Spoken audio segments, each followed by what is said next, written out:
الله أكبر الله أكبر الله أكبر لا إله إلا الله الله أكبر الله أكبر ولله الحمد. shacbiga Soomaaliland waxay subaxii hore saaka ay ku tukadeen salaadii Ciid al-Udxa masaajidada iyo goobaha fagaarayaasha ah.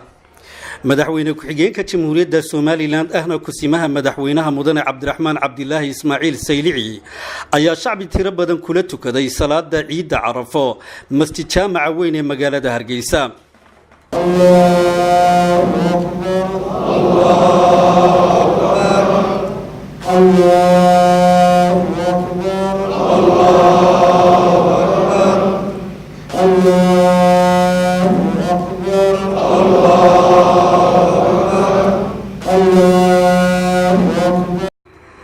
madaxweyne ku-xigeenka Jamhuuriyadda Soomaaliland mudane Cabdiraxmaan Cabdilaahi Ismaaciil Saylici khudbadii salaada Ciid kadib hadal uu halkaasi ka jeediyay waxa uu hambalyeeyo bogaadinba ugu diray shacbiga Soomaaliland meel kasta oo ay joogaan. ilaahay baa mahad leh maanta waa maalin weyn waa maalmaha islaamka ku weyn waxaan halkan hambalyo iyo bogaadin uga dirayaa dhammaan shucuubta islaamka gaar ahaan shacbiga reer Soomaaliland meel jooga dibadda gudaba waxaan leeyahay ciid wanaagsan ciid mubaarak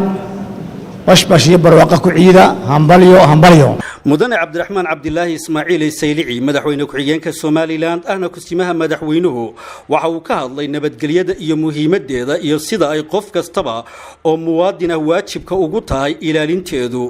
waxa uu xusay qabyaaladda iyo xumaanteeda iyo in la iska jiro isagoo carabkana ku adkeeyay adkaynta iyo xoojinta wadajirka iskaashiga wax wada qabsiga walaaltinimada reer Soomaaliland.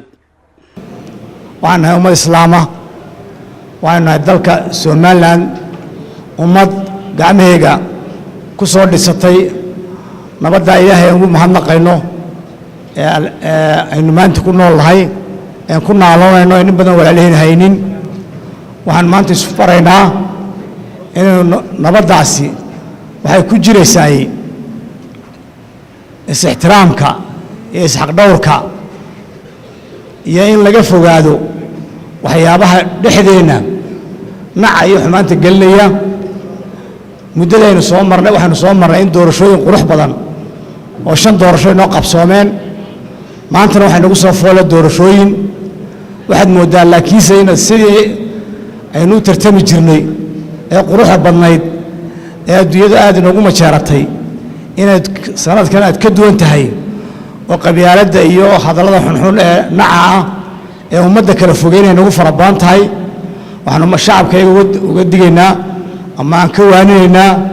ama aan leenahay ka waantooba waxba qabyaaladi meel la gaadhsiin mayso rag waxaa tartamayay waa dadkiinnii sidaynu u tartami jirnay sharafta badnayd in loo tartamo in laga waantoobo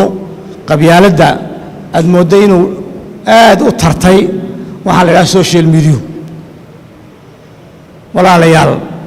innagoo maanta maalin barakaysan joogna ilaahay waxaan idinka barayaa in qalbigeenna iyo boggeenna burca isku mariyo in ummadda reer Soomaaliland dhammaan meela joogtaba inaysa saamaxdo inta colaadaha ama dhibaatooyinka ka dhexeeyaana waxaan leeyahay maanta waa maalin weyn hay sacafiyaan meela joogaanba waxaan leeyahay maanta meel wanaagsan baan joognaa waxaynu haysanaa nabadgelyo horumar baynu ku tallaabsannay qiimo badan baynu ku joogtaa Soomaaliland maanta nabadeedu qiimo badan bay ku joogtaa qiimahaasi waxa ilaalin karaa dhammaanteedna gacanta isku qabsana shacab iyo dawladda shacbigana aad iyo baan ku hambalyeynaa runtii nabadda maanta aan haysano kuma faani karto ama xukuumadda maanta joogta ama kuwii ka horreeyay